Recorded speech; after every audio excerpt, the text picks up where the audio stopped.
Oke guys, jadi aku mau ngebahas terkait tentang materi yang udah dibahas tadi di kelas tentang diskusi aku dari kelompok 2 gitu kan. Nah, sebelum masuk ke pembahasannya, jadi judul yang kita ambil itu kehandalan sistem melalui redundansi. Nah, sebelum masuk ke materinya, aku mau ngejelasin dikit terkait tentang apa sih itu redundansi kan. Nah, redundansi itu sendiri adalah konsep yang mengacu kepada penggunaan elemen atau komponen tambahan yang sama atau serupa. Jadi kayak menambahkan sebuah elemen dari sistem gitu. Nah, selanjutnya itu ada materi terkait tentang bug.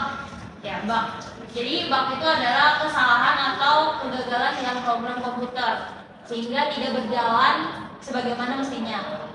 Misalnya kayak contohnya sintak bug dan lain sebagainya gitu. Jadi teman-teman bisa cari sendirilah apa sih contoh-contoh dari bug itu sendiri.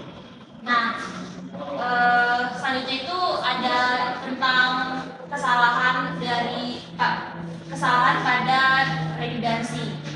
Definisinya itu terkait tentang kesalahan itu yaitu masalah yang ditemukan karena kekeliruan, ketidaktepatan secara perangkat lunak atau kerusakan pada perangkat keras sehingga pelaksanaan dari perintah tidak sesuai dengan yang diharapkan. Jadi tadi kan kalau membahas bug itu kita suka mikir kalau bug itu sama-sama kesalahan. Ternyata kalau dari jenis definisinya sendiri itu kesalahan itu kayak kekeliruan atau ketidaktepatan dari sebuah perangkat gitu, perangkat lunak ataupun perangkat keras.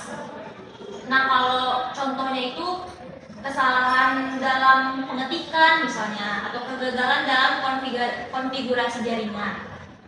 Oke, jadi perbedaan antara bug sama kesalahan itu sendiri, bug itu kesalahannya pada kode program atau biasanya ditemukan pada fase pengujian. Sedangkan kesalahan itu ketika mengoperasikan program atau kesalahan juga bisa ditemukan di alur logika yang diinginkan oleh pengguna gitu. Baik, tadi aku udah jelasin kan apa itu redundansi. Dan kita masuk kepada pengkodean dari redundansi. Jadi ada yang namanya pemeriksaan redundansi sinklik.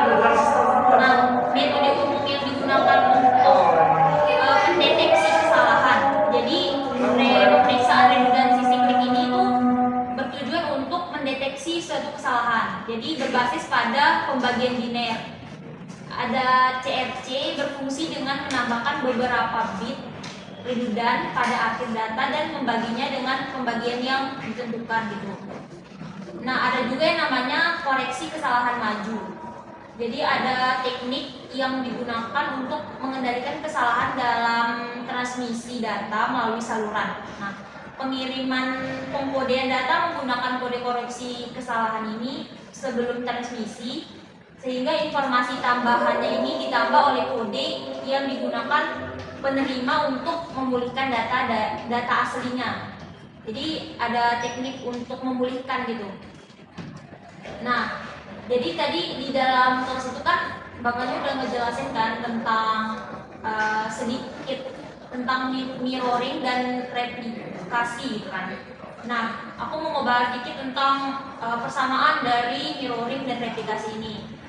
Nah, replikasi dan mirroring ini dalam konteks redundan adalah dua metode yang digunakan untuk meningkatkan keamanan dan ketersediaan data dalam sistem database. Meskipun keduanya memiliki tujuan yang sama, yaitu untuk mengadakan data, namun perbedaan utama antara replikasi dan mirroring ini terletak pada cara mengadakan datanya dan lokasi penyimpanan hasil dari duplikat yang dilakukan tadi.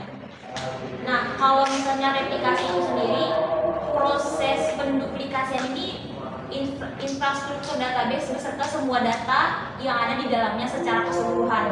Jadi replikasi itu keseluruhan datanya diduplikasi gitu. Nah, kalau misalnya mirroring itu pengadaan data yang dilakukan dalam sekali waktu.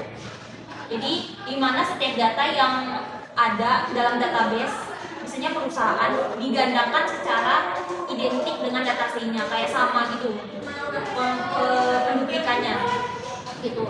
Jadi apa sih maksudnya duplikat itu sendiri? Nah, duplikat itu merupakan kondisi di mana satu atribut memiliki dua atau lebih nilai yang sama. Hanya saja pada data rangkap, apabila nilai tersebut dihapus, tidak akan ada informasi yang hilang. Dengan kata lain, data rangkap merupakan data duplikasi yang tidak perlu terjadi. Nah, yang selanjutnya yaitu gimana sih proses replikasi dan mirroring itu sendiri.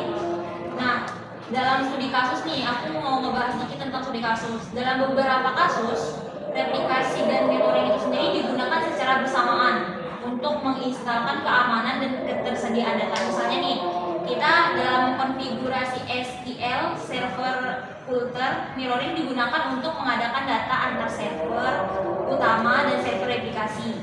Sehingga jika server utama mengalami kegagalan, replikasi server dapat menggantikan fungsi tersebut.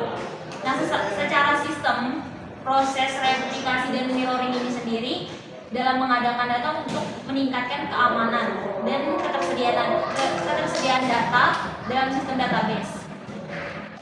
Nah, mungkin itu ya yang bisa aku sampaikan. Semoga bermanfaat juga sama kalian dan kita bisa diskusi dan waktu. Terima kasih.